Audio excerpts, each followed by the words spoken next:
Hello travelers, Boardman21 here, and today's build is the Shatter King Spellblade. We're going to be running Shatterstrike with Firebrand, getting massive damage.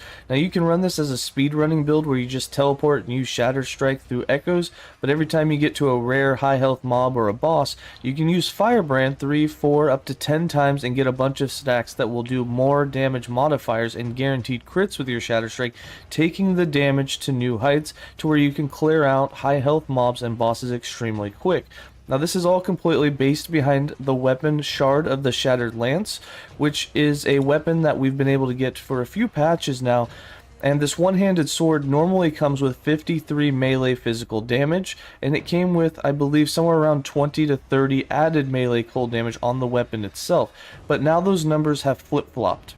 In patch 8.2, they've now changed it to where they only come with 14 melee physical damage as the implicit, and they come with 70 to 85 melee cold damage and up to 100% increased melee cold damage on the weapon itself, which is huge. You wear two of those, that means you can get up to 170 melee cold damage and 200% increased melee cold damage on just the weapons themselves. What does this mean? Well, if you add that to the 240% melee critical strike multiplier inside of the Shatterstrike tree, along with the more modifiers that you can get inside of the tree and the passives, you can hit really hard. Not even building into idols or gear.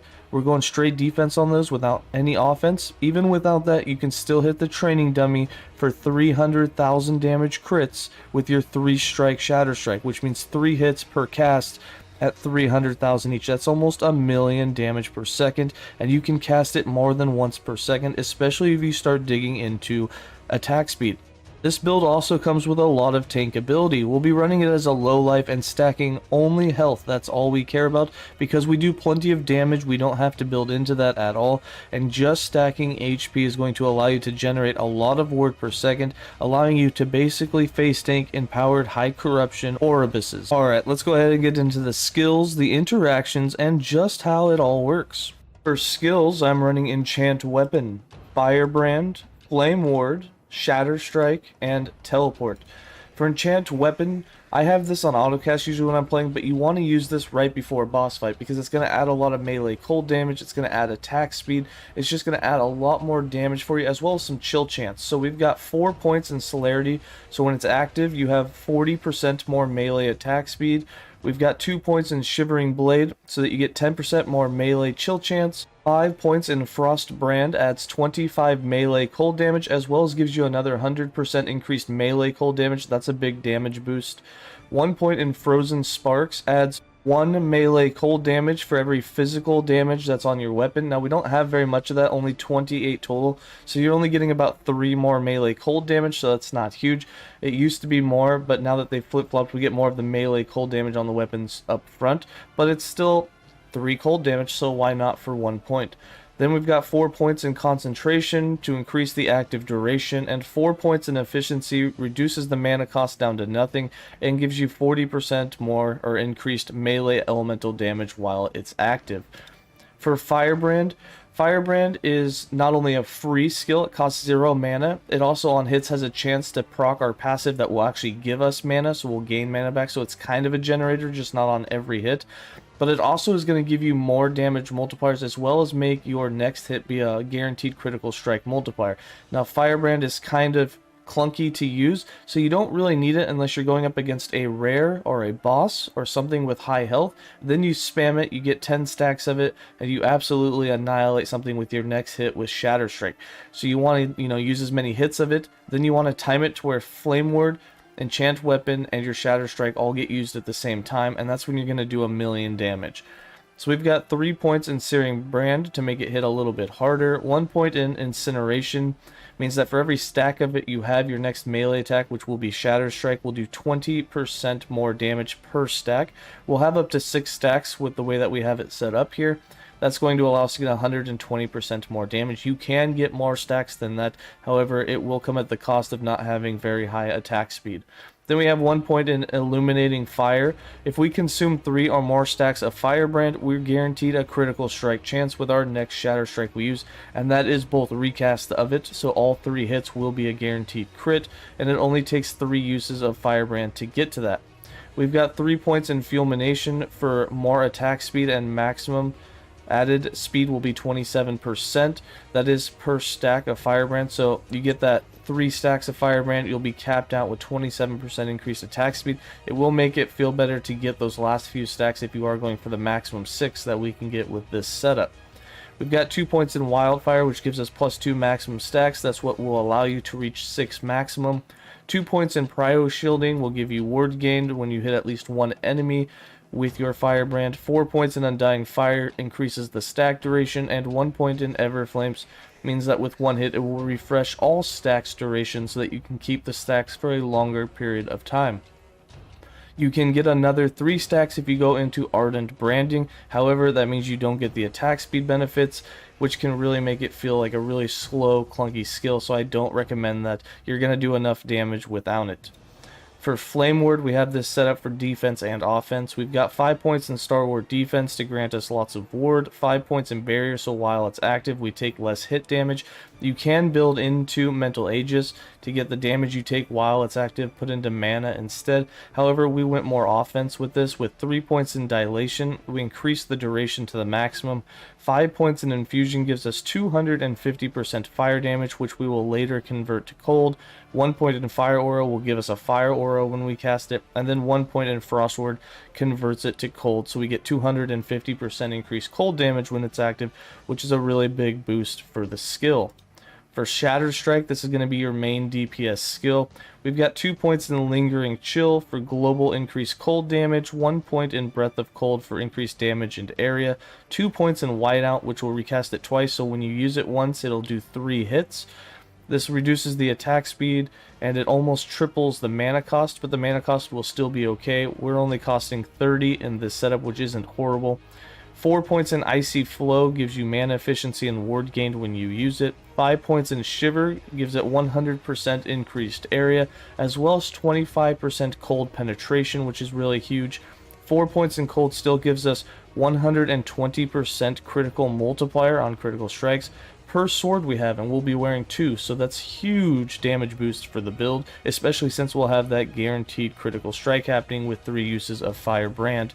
And then we have 2 points in Absolute Zero for increased damage but a little less attack speed, which is fine. We're not trying to spam Shatterstrike, you're trying to use 3 Firebrands in between on mobs that have high health. Then for Teleport, we have this set up for decoys, which will really help your survivability. It'll also give us some benefits for resistance as well as increased damage. We've got 5 points in Resonant Plasma, which gives us fire resistance, lightning resistance, and stun avoidance. 1 point in Decoy Position, and an Unexpected Copy gives us mirror images on arrival and departure. 2 points in Stable Duplicates will increase the duration of those mirror images. 5 points in Elemental Affinity gives us 50% increased elemental damage if we've teleported in the last 4 seconds. 5 points in Crystalline Passage gives us flat armor and cold resist, so your elemental resistances will be covered if you're constantly teleporting. And then 1 point in Time Dilation will increase that buff by 20%, so instead of 4 seconds, you'll get almost 5. You'll get about 4.8 seconds of duration of buffs with that, so you only need to teleport about once every 5 seconds. For passives, I'm running 31 points in the Mage base class with 8 points in Scholar, 8 points in Arcanist, 5 points in Mage Flurry, and 10 points in Knowledge of Destruction. This is pretty straightforward. I would put all 31 points in here before you go anywhere else. However, the final points you don't have to, but the 10 points in Knowledge of Destruction is going to increase your critical strike chance and multiplier, which is going to give you some good damage right off the point. And then all of our points are going into the Spellblade. After that, we've got 80 points there, with 8 points in Infused Weapon, 8 points in Arcane Warden, 1 point in Elemental Strikes, 5 points in Frozen Steel, 5 points in Arcane Shielding, 8 points in Fire Blood, 5 points in Shattered Aegis, 5 points in Essence Duel, 5 points in Mana Reaver, 1 point in Gemini, 8 points in Prismatic Blade, 1 point in River Blade, 10 points in Volca's Razor, and 10 points in Blade Weaver.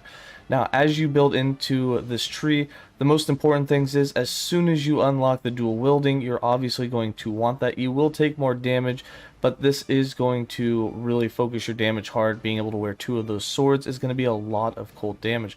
On top of that, building into your Prismatic Blade, your Volca's Razor, and of course your Blade Reaver is really going to do a lot more damage for you, as you're getting 150% increased elemental damage here with Elemental Strike.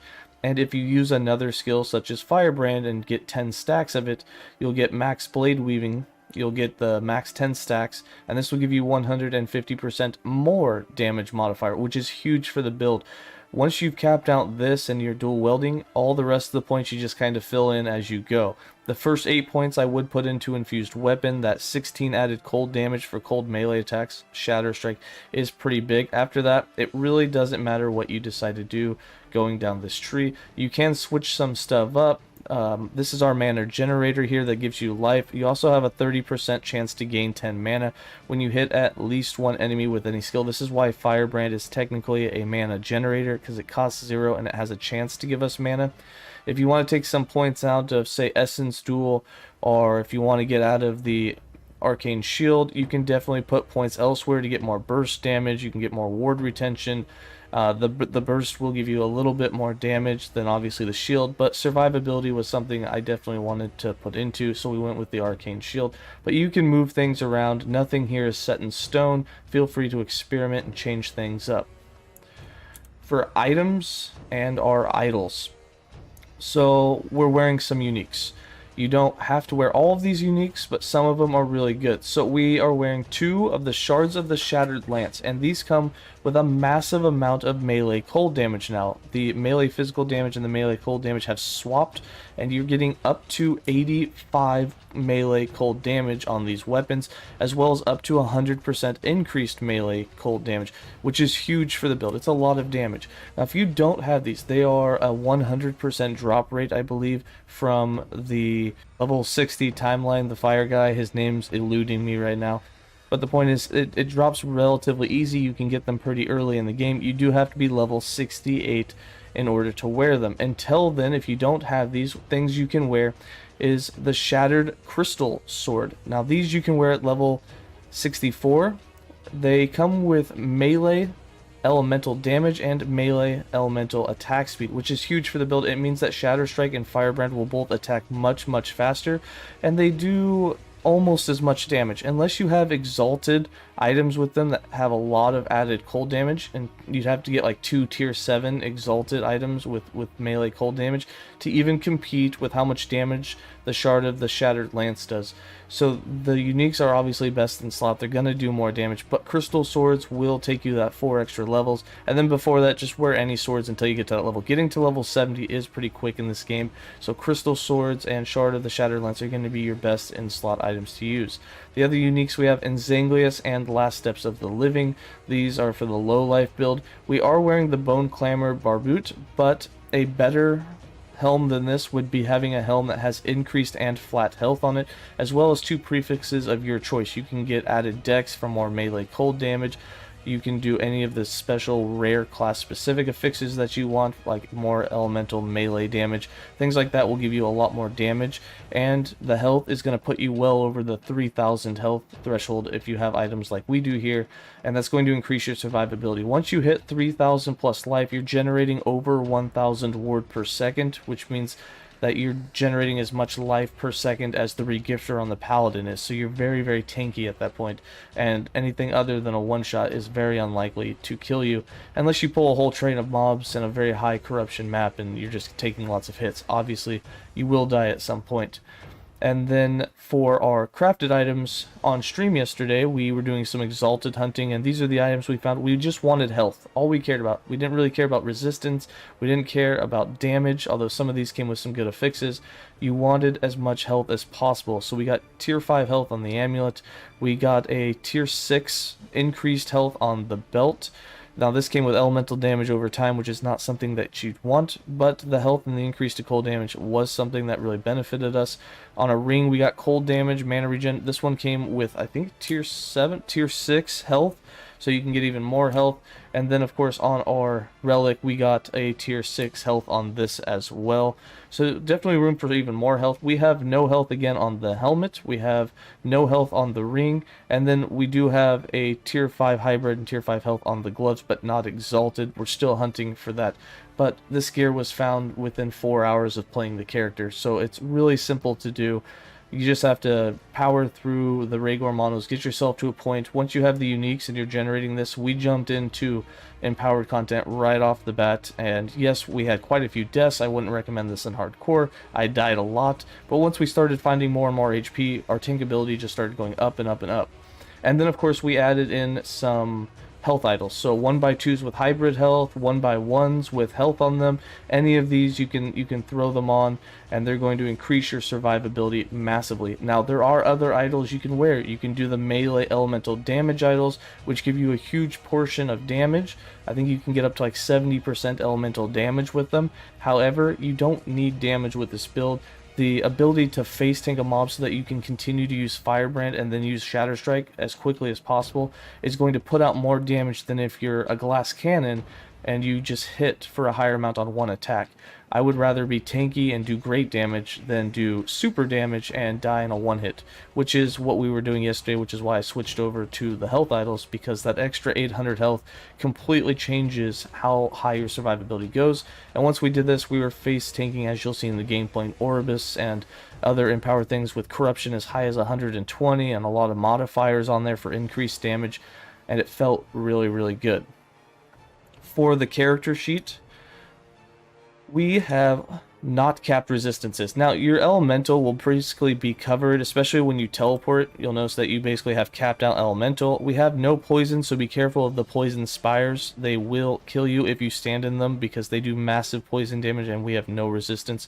Of course, the more health you have, the more generation of ward per second, you can counteract that. But again, I wouldn't stand in it, so just keep an eye on those. The new spires do amazing damage. You can work on the resistance a bit more, not too worried about them because you have so much generation that taking 30% more damage from one hit isn't a huge deal. We don't have much dodge, not much armor, and then for damage types we have 100% cold damage. This character sheet does not reflect specific melee cold damage, which is like what we have on our weapons and some of our passives. And then we've got almost 300% critical strike multiplier, which does not include the 240% critical multiplier that we get straight out of the Shatterstrike tree for Shatterstrike itself. And for how to play this build, the rotation, I just put Flameward on autocast. It's obviously better used if you time it. I also put Enchant Weapon on autocast. That's also better if you time it, but I don't like pushing 5 different buttons at once. I just focus on Firebrand, Shatterstrike, and Teleport.